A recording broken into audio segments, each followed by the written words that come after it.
আজকে একটা জিনিস খাবো যেটা অনেক হাইপড, সবাই অনেক খাচ্ছে দেখছি। একদম মানে এটা নাকি একটা রিয়েল আম। জানি না কেমন, যদিও বা আমি মিষ্টি একটু কম খাই, মিষ্টিতে আমার ফ্যাট বাড়বে, সেটা একটু কম খাই।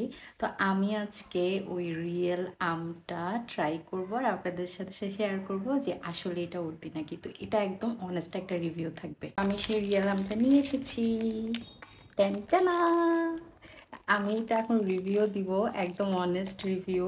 দেখা যায় যে ফুড ব্লগাররা আছে, ওরা পেইড রিভিউ থাকে ম্যাক্সিমামই। তো আমাদের মতো আম জনতার কাছে এটাকে আসলে রিয়েল আম মনে হয় নাকি, সেটাই আমি আজকে দেখাবো। তো এখন আমি বের করছি সেভয়ের দ্য রিয়েল আম, মানে একদম আম। ওয়াও, দেখতে তো একদম আমের মতোই সুন্দর। এখন এটা আমি খেয়ে রিভিউ দিব এটা কেমন।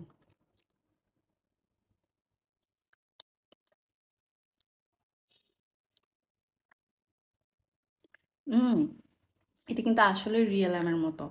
আমাদের বাসায় পাকা আম মানে অনেক দিন থেকে যাওয়ার পর যখন একটু নরম হয়ে যায়, মানে একদম নরম আমের যে টেস্ট, একদম সেম।